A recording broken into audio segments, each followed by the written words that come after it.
नमस्कार दोस्तों, जितने भी student sir CV Raman talent test में भाग लिए हैं उनके लिए मैं एक बेहद ही इंपॉर्टेंट वीडियो ला दिया हूं। जी हां दोस्तों, बेहद ही इंपॉर्टेंट वीडियो है और इस वीडियो में टोटल आपके लिए 100 क्वेश्चन है जो कि आपके एग्जाम से बहुत ही इंपॉर्टेंट होने वाले हैं। तो आप लोग वीडियो को शुरू से लेकर अंत तक देखिएगा, एक भी क्वेश्चन को स्किप मत कीजिएगा। और अगर आप हमारे चैनल पर नए हैं तो चैनल को सब्सक्राइब करके घंटी को ऑल पर सेलेक्ट जरूर कीजिएगा और वीडियो को अपने दोस्तों में शेयर जरूर कर दीजिएगा और वीडियो को लाइक कर दीजिएगा। तो चलिए हम बढ़ते हैं क्वेश्चन की तरफ। ये सारे के सारे क्वेश्चन इंपॉर्टेंट होने वाले हैं। इसके प्रीवियस वीडियो में भी मैंने आप लोगों के लिए इंपॉर्टेंट क्वेश्चन को प्रैक्टिस कराया था। अगर आपने उस वीडियो को नहीं देखा है तो उसका लिंक डिस्क्रिप्शन बॉक्स में है, आप वहाँ से जाकर क्लिक करके उस वीडियो को देख सकते हैं। तो चलिए हम वीडियो को शुरू करते हैं। तो देखिए, ये सारे के सारे क्वेश्चन यूनिक होने वाले हैं प्रीवियस क्वेश्चनों से। तो चलिए हम वीडियो को शुरू करते हैं। तो देखिए हमारा पहला सवाल क्या है। पहला सवाल है कि मनुष्य की सबसे बड़ी अंतःस्रावी ग्रंथि का नाम क्या है, यानी मनुष्य की सबसे बड़ी अंतःस्रावी ग्रंथि कौन सी है। तो जो मनुष्य की सबसे बड़ी अंतःस्रावी ग्रंथि है उसको हम लोग थायराइड बोलते हैं, यानी राइट आंसर ऑप्शन ए हमारा राइट आंसर हो जाएगा। चलिए हम आगे बढ़ते हैं। देखिए अगला सवाल क्या है कि अगला सवाल है कि कौन सी गैस फलों को पकाने में सहायक होती है। कौन सा गैस जो होता है वो फलों को पकाने के लिए प्रयोग किया जाता है, यानी जो पेड़ द्वारा उत्सर्जित हार्मोन होता है वो कौन सी गैस होता है, तो एथिलीन होता है। एथिलीन जो होता है वो पेड़ के फलों को पकाने के लिए सहायक होता है। तो देखिए हमारा अगला सवाल है कि कौन सा यौगिक जीवाणुरोधी साबुन में पाया जाता है। कौन सा यौगिक जीवाणुरोधी साबुन में पाया जाता है। तो देखिए ऑप्शन ए है कि ट्राइक्लोसैन, ऑप्शन बी है ब्लीच, ऑप्शन सी है सिट्रिक एसिड और ऑप्शन डी है ग्लूकोज। तो इसका राइट आंसर हो जाएगा ऑप्शन ए। ट्राइक्लोसैन जो होता है वो जीवाणुरोधी साबुन में पाया जाता है। ट्राइक्लोसोन एक यौगिक है जो जीवाणुरोधी यौगिक में पाया जाता है। अगला सवाल है कि मानव शरीर में आयरन का मुख्य कार्य क्या है। जो मानव शरीर में आयरन होता है उसका मुख्य कारण क्या होता है, मुख्य कार्य। तो उसका मुख्य कार्य होता है रक्त में हीमोग्लोबिन का निर्माण करना, यानी राइट आंसर ऑप्शन बी हमारा हो जाएगा, रक्त में हीमोग्लोबिन का निर्माण करना।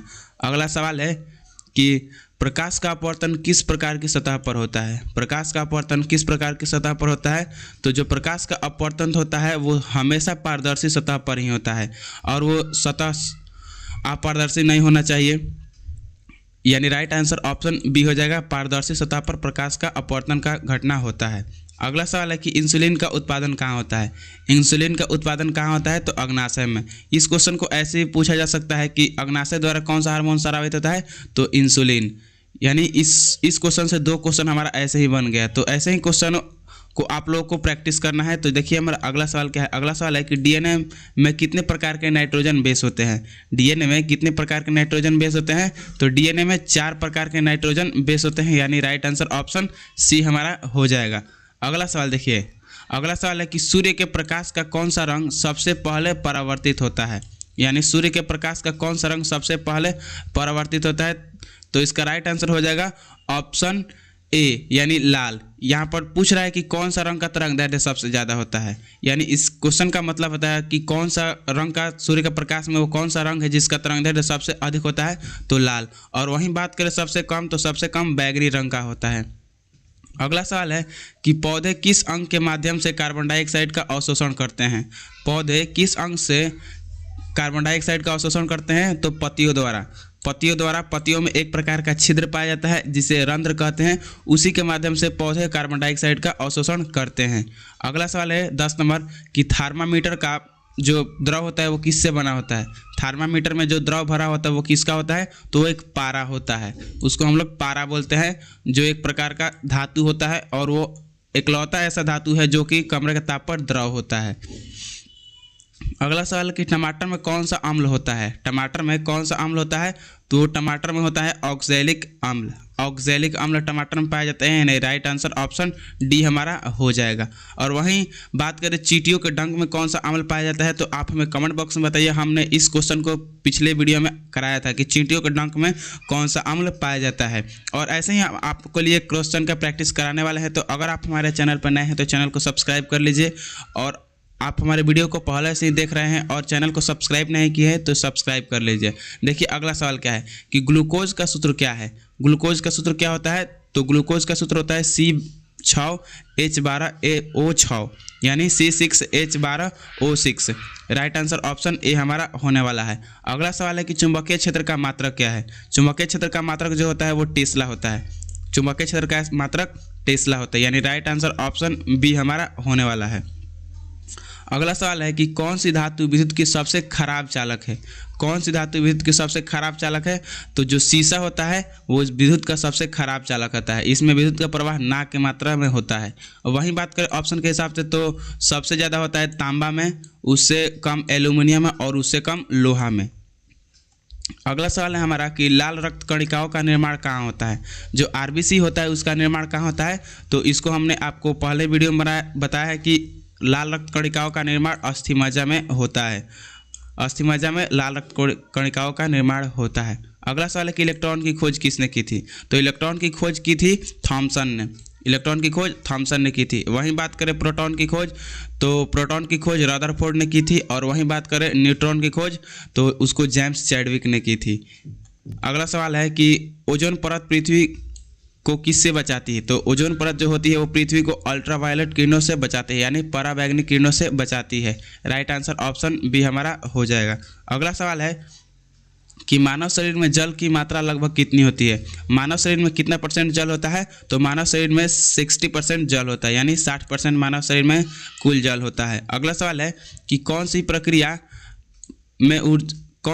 में ऊर्जा का निर्माण होता है। कौन सी प्रक्रिया में ऊर्जा का निर्माण होता है। तो श्वसन की प्रक्रिया जो होती है उसी से ऊर्जा का निर्माण होता है। राइट आंसर ऑप्शन बी हमारा होने वाला है। अगला सवाल है कि प्लूटोनियम का परमाणु संख्या क्या है। प्लूटोनियम का परमाणु संख्या क्या होता है। तो प्लूटोनियम का परमाणु संख्या 94 होता है, 94 होता है प्लूटोनियम का परमाणु संख्या 94 होता है प्लूटोनियम का। देखिए अगला सवाल है हमारा कि अगला सवाल है कि स्थिरता के लिए सबसे हल्की धातु कौन सी होती है। स्थिरता के लिए सबसे हल्की धातु कौन सी होती है। तो वो होती है लिथियम। लिथियम जो होती है वो स्थिरता के लिए सबसे अधिक जानी जाती है और यह सबसे हल्की भी धातु होती है स्थिरता के लिए। और अगला सवाल है कि रेडियोधर्मिता का किस यंत्र से मापन किया जाता है। रेडियोधर्मिता का किस यंत्र से मापन किया जाता है। तो मैंने आपको पहले भी बताया कि गीगर काउंटर द्वारा रेडियोधर्मिता की माप की जाती है। राइट आंसर ऑप्शन बी में हमको दिख रहा है। अगला सवाल है कि जीनोम क्या होता है। जीनोम क्या होता है। तो जीनोम एक डीएनए की समस्त आनुवंशिकी सामग्री होता है। जीनोम एक डीएनए की समस्त आनुवंशिकी सामग्री होता है। राइट आंसर ऑप्शन बी हमारा होने वाला है। अगला सवाल है कि मानव शरीर में सबसे अधिक पाया जाने वाला तत्व कौन सा है। तो ऑक्सीजन। अगला सवाल है कि पौधों में मृदा से जल का परिवहन किसके माध्यम से होता है। तो जाइलम द्वारा पौधों में मृदा से जल का परिवहन होता है जाइलम द्वारा। वहीं बात करें भोजन का, तो भोजन का पौधों में फ्लोएम द्वारा परिवहन होता है। और जाइलम जो होता है वो सिर्फ नीचे से ऊपर की ओर होता है और वहीं फ्लोएम जो होता है वो ऊपर नीचे इधर उधर सभी दिशाओं में होता है। अगला सवाल है कि भूकंप की तीव्रता मापने का पैमाना क्या है। भूकंप की तीव्रता मापने का पैमाना क्या है। तो उसको हम लोग मापते हैं रिक्टर स्केल। रिक्टर स्केल यानी ऑप्शन बी हमारा राइट आंसर होने वाला है। अगला सवाल है 27 नंबर की पृथ्वी के भीतर का केंद्र क्या कहलाता है। तो पृथ्वी के भीतर का केंद्र हम लोग को कोर कहते हैं, उसको कोर कहते हैं। पृथ्वी के भीतर का केंद्र को कोर कहते हैं। अगला सवाल है कि मस्तिष्क का मुख्य ऊर्जा स्रोत क्या है। मस्तिष्क का मुख्य ऊर्जा स्रोत क्या है। तो ग्लूकोज। ग्लूकोज को अगर हम पीते हैं तो हम लोग को बहुत अधिक मात्रा में ऊर्जा मिलता है। अगला सवाल है कि वसा का पाचन किस एंजाइम द्वारा होता है। वसा का पाचन किस एंजाइम द्वारा होता है। तो वो लिपेज द्वारा होता है। वो वसा का पाचन इसी लिपेज एंजाइम द्वारा होता है। अगला सवाल है कि उबलते पानी का तापमान क्या है। यानी यहाँ पर डायरेक्ट ही पूछ दिया है कि पानी का क्वथनांक कितना होता है। तो पानी का क्वथनांक जो होता है वो 100 डिग्री सेल्सियस होता है, यानी पानी 100 डिग्री सेल्सियस पर खौलता है। और वहीं बात करें पानी कितना डिग्री सेल्सियस पर जमता है। तो 0 डिग्री सेल्सियस पर पानी जमता है और 0 डिग्री सेल्सियस पर पानी पिघलता भी है। अगला सवाल है कि किस यंत्र का उपयोग वायु दाब मापने के लिए किया जाता है। किस यंत्र का उपयोग वायु दाब मापने के लिए किया जाता है। तो बैरोमीटर का उपयोग वायु दाब मापी के लिए किया जाता है। बैरोमीटर द्वारा वायु का दाब मापा जाता है। अगला सवाल है कि निम्नलिखित में से कौन सा एक प्रमुख ग्रीन हाउस गैस है। निम्नलिखित में से कौन सा एक प्रमुख ग्रीन हाउस गैस है। तो कार्बन डाइऑक्साइड है एक ग्रीन हाउस गैस कहा जाता है कार्बन डाइऑक्साइड को। अगला सवाल है कि सूरज की सतह का तापमान लगभग कितना होता है। तो सूरज की सतह का तापमान लगभग 6000 डिग्री सेल्सियस होता है सूरज के सतह का तापमान। अगला सवाल है कि लोहे का रासायनिक प्रतीक क्या है, यानी लोहे को किस के द्वारा हम लोग प्रतीक करते हैं, तो लोहे को हम लोग Fe के द्वारा प्रतीक करते हैं। लोहे का लैटिन में नाम होता है फेरस, इसी के द्वारा हम लोग लोहे को प्रतीक करते हैं। अगला सवाल है कि पृथ्वी पर सबसे अधिक मात्रा में मिलने वाली कौन सी गैस है, तो पृथ्वी पर सबसे अधिक मात्रा में नाइट्रोजन गैस मिलता है, जो कि वायुमंडल में 78% पाया जाता है। अगला सवाल है कि पौधों में क्लोरोफिल का कार्य क्या होता है। पौधों में क्लोरोफिल का कार्य क्या होता है, तो सूर्य के प्रकाश को अवशोषित करना, सूर्य के प्रकाश को अवशोषित करना और पौधों को हरे बनाए रखना, यही क्लोरोफिल का कार्य होता है। अगला सवाल है कि ग्रीष्म ऋतु में पसीना क्यों आता है, तो त्वचा को ठंडा रखने के लिए, शरीर के तापमान को बनाए रखने के लिए हम लोगों को गर्मी के मौसम में पसीना आता है, यानी त्वचा को मेंटेन करने रखना।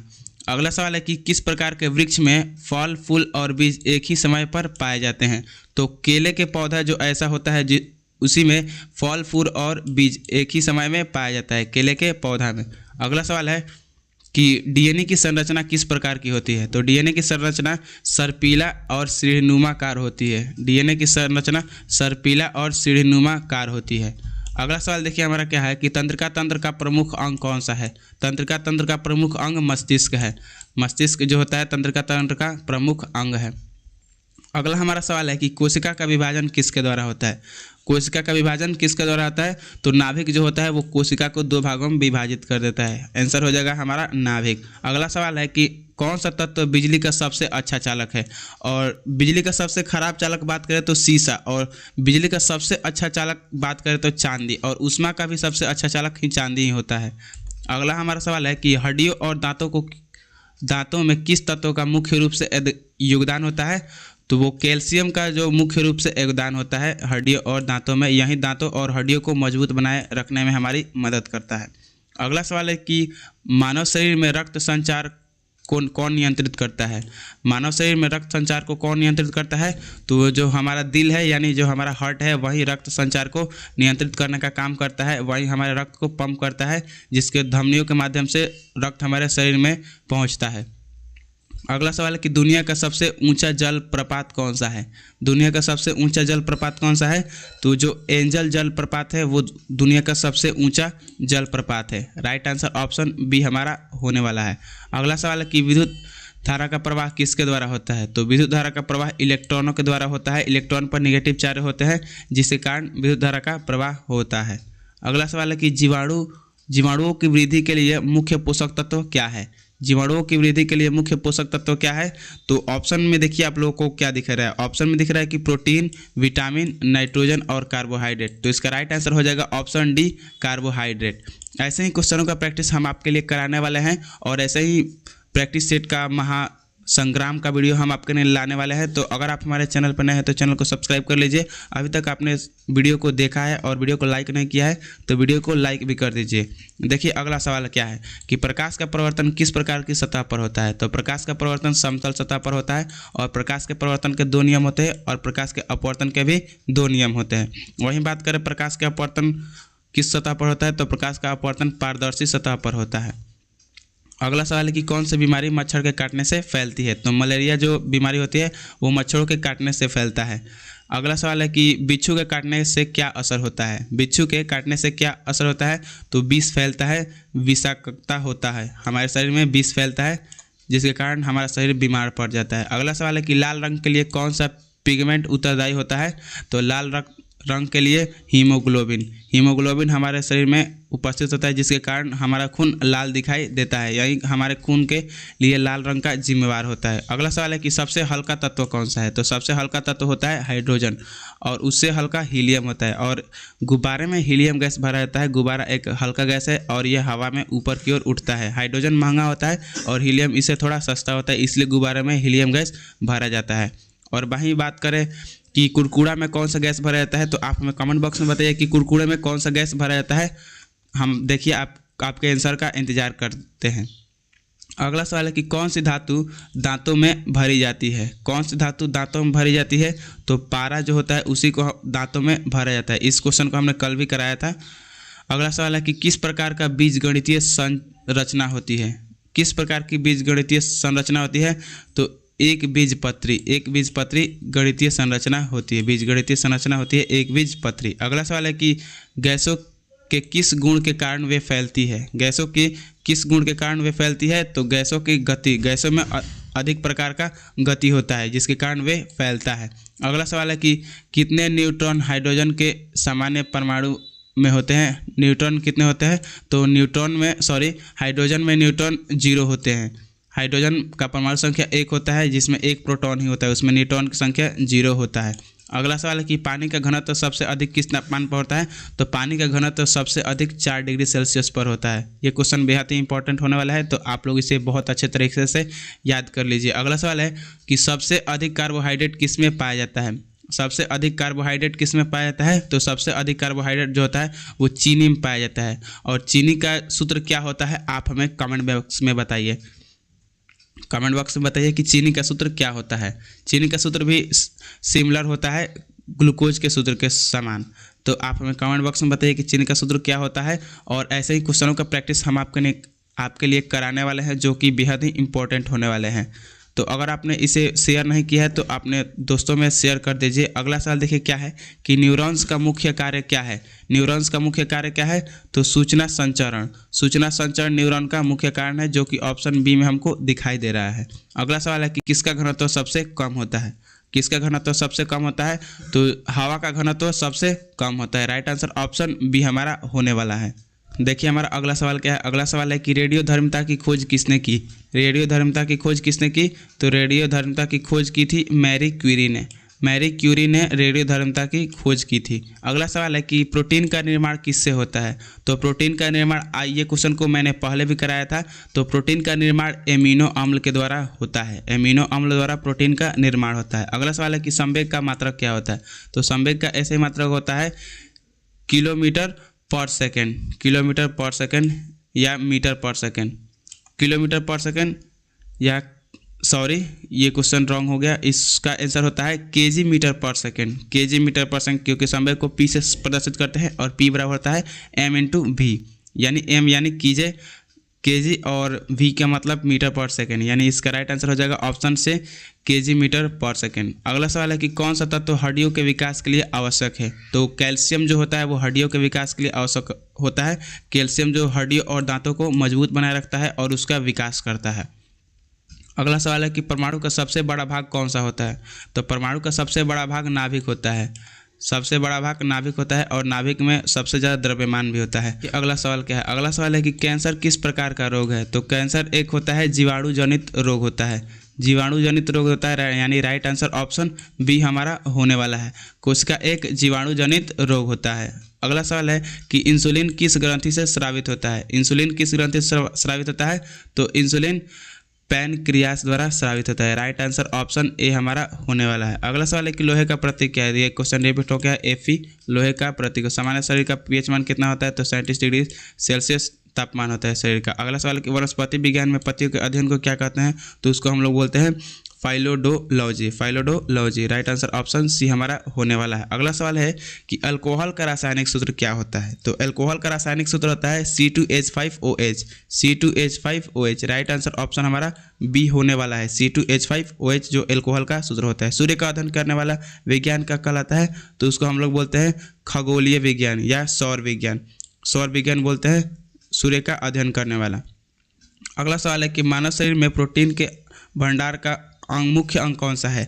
मानव शरीर में प्रोटीन के भंडार का मुख्य अंग कौन सा है, तो यकृत। यकृत में सबसे ज़्यादा प्रोटीन संचयित रहता है। अगला सवाल कि किस तत्व का परमाणु क्रमांक 1 होता है, तो हाइड्रोजन का परमाणु क्रमांक यानी परमाणु संख्या 1 होता है। अगला सवाल है कि पृथ्वी का कुल जल क्षेत्रफल कितना है, तो पृथ्वी पर 71% टोटल जल पाया जाता है और 29% स्थल है।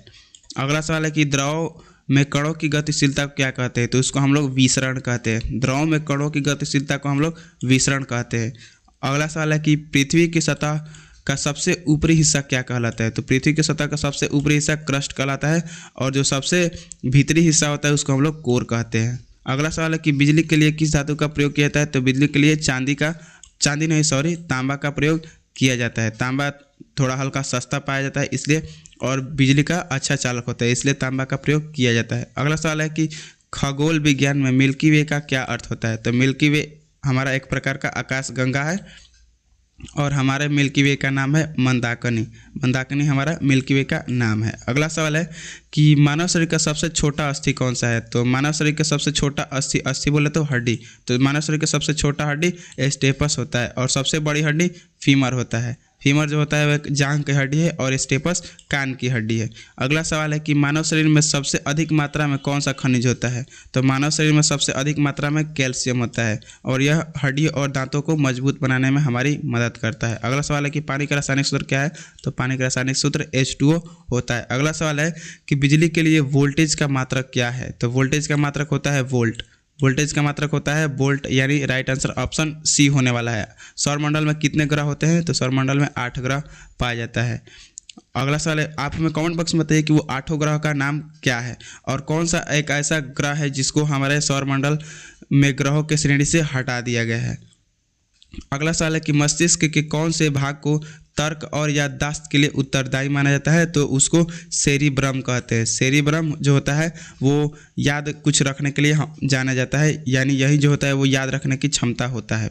अगला सवाल है कि कोशिका का माइटोकॉन्ड्रिया किस लिए जाना जाता है? तो ऊर्जा निर्माण के लिए कोशिका का माइटोकॉन्ड्रिया को जाना जाता है। अगला सवाल है कि उष्णकटिबंधीय वर्षावन कहाँ पाए जाते हैं? तो उष्णकटिबंधीय वर्षावन जो पाया जाता है वो भूमध्य रेखा पर पाया जाता है, यानी राइट आंसर ऑप्शन सी हमारा होने वाला है। क्षार का पीएच मान कितना होता है? तो क्षार का पीएच मान 7 से अधिक होता है। 7 से अधिक क्षार का पीएच मान होता है और 7 से कम अगर आए तो अम्लीय होता जाता है और 7 से अगर बराबर जो होता है वो उदासीन होता है। पानी का पीएच मान होता है 7, यानी पानी उदासीन होता है, पानी का कोई स्वाद नहीं होता है।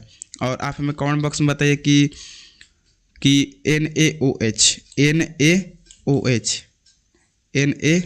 NaOH का पीएच मान कितना होता है? 7 से कम होता है या 7 से ज़्यादा होता है? इसको हम लोग बोलते हैं सोडियम हाइड्रोक्साइड। सोडियम हाइड्रोक्साइड का पीएच मान कितना होता है? आप हमें कमेंट बॉक्स में बताइए। अगला सवाल है कि महासागरों में पानी का खारापन किसके कारण होता है? तो क्लोराइड के कारण महासागरों में पानी खारा हो जाता है। अगला सवाल है कि मानव शरीर में सबसे छोटी कोशिका कौन सी है? तो मानव शरीर में सबसे छोटी कोशिका शुक्राणु होता है। मानव शरीर की सबसे छोटी कोशिका शुक्राणु होता है। अगला सवाल है कि रक्त का थक्का बनने के लिए कौन सा तत्व आवश्यक है? तो रक्त का थक्का बनने के लिए कैल्शियम और प्लेटलेट्स आवश्यक होता है। अगला सवाल है कि सबसे तेज़ी से चलने वाली जानवर कौन सा है? तो चीता जो होता है उसका चाल सबसे अधिक होता है। सबसे अधिक जो तेज़ चलने वाला जानवर होता है वो चीता होता है। अगला सवाल है 93 नंबर की, किस तत्व का परमाणु द्रव्यमान सबसे कम होता है? किस तत्व का परमाणु द्रव्यमान सबसे कम होता है? तो एक हाइड्रोजन होता है जिसका परमाणु द्रव्यमान और परमाणु संख्या एक ही होता है। एक होता है इसका परमाणु द्रव्यमान और परमाणु संख्या भी दोनों ही एक होता है। और ऐसे ही क्वेश्चनों का प्रैक्टिस करने के लिए आप हमारे चैनल को सब्सक्राइब कर सकते हैं और वीडियो को अभी तक लाइक नहीं किए हैं तो वीडियो को लाइव कर दीजिए। अगला सवाल है कि कितने ग्रहों का वायुमंडल है? तो 8। हमारे सौरमंडल में 8 ग्रह पाया जाता है और पृथ्वी का एक चंद्रमा होता है। और सबसे अधिक चंद्रमा किसका होता है? आप हमें कमेंट बॉक्स में बताइए। हमने इस क्वेश्चन को कल कराया था आपके सेशन में। अगला सवाल कि थायराइड हार्मोन का निर्माण किसके लिए होता है? थायराइड हार्मोन का निर्माण किसके लिए होता है? तो चयापचय नियंत्रण कारण होता है थायराइड हार्मोन का निर्माण। अगला सवाल है कि सूर्य के चारों ओर घूमने में पृथ्वी कितना समय लेती है? तो सूर्य के चारों ओर घूमने में पृथ्वी 365 दिन लगाता है। 365 दिन और 6 घंटा। अगर यहाँ पर ऑप्शन में 365 दिन रहता है और 365 दिन 6 घंटा रहता तो आप लोग 365 दिन 6 घंटा पे टिक लगाते। अगला सवाल है कि हृदय में कितने वाल्व होते हैं? तो हृदय में हमारे टोटल 2 वाल्व होते हैं। हृदय में 2 वाल्व होते हैं और चैम्बर की संख्या बात करें तो चैम्बर 4 होते हैं। अगला सवाल है कि पृथ्वी की सबसे निचली परत क्या कहलाती है? तो पृथ्वी की सबसे निचली परत ट्रोपोस्फीयर कहलाती है। आपको इस क्वेश्चन को हमने पहले कराया था। अगला सवाल है कि शरीर की रोग प्रतिरोधक क्षमता बढ़ाने के लिए किस विटामिन की आवश्यकता होती है? तो विटामिन सी की आवश्यकता होती है। विटामिन सी की आवश्यकता होती है शरीर की रोग प्रतिरोधक क्षमता को बढ़ाने के लिए। अगला सवाल है कि पृथ्वी का घूर्णन किस दिशा में होती है? यानी पृथ्वी किस दिशा से किस दिशा में घूमती है? तो पृथ्वी जो होती है वो पश्चिम से पूर्व दिशा की ओर घूमती है। पश्चिम से पूर्व दिशा की ओर घूमती है, यानी राइट आंसर ऑप्शन सी हमारा हो जाएगा। तो आज के सेशन में कुल इतना ही प्रश्न है। अगर आप चाहते हैं कि और क्वेश्चनों का प्रैक्टिस करना तो आप हमारे चैनल को सब्सक्राइब करके घंटी को ऑल पर सेलेक्ट कर ले और अपने दोस्तों में शेयर कर दे। और वीडियो को अभी तक लाइक नहीं किया है तो वीडियो को लाइक कर दीजिए और चैनल को सब्सक्राइब करना मत भूलिए, क्योंकि अगर आप चैनल को सब्सक्राइब नहीं करेंगे तो आप हमारे वीडियो जो छोड़ेंगे उसको सबसे पहले नहीं देख पाएंगे। तो चैनल को सब्सक्राइब करना मत भूलिए और दोस्तों में भी शेयर करना मत भूलिए। तो मिलते हैं ऐसे ही किसी इंफॉर्मेटिव वीडियो के साथ। इसमें जितने भी क्वेश्चन थे सभी के सभी इंपॉर्टेंट थे। तो अगर आपको सभी क्वेश्चन याद नहीं हुआ तो एक बार फिर से इस सभी क्वेश्चन को देख लीजिए। अगर याद है तो अगले वीडियो का इंतजार कीजिए, उसमें और सारे क्वेश्चन को प्रैक्टिस हम कराने वाले हैं। तो मिलते हैं ऐसे ही किसी नेक्स्ट वीडियो में।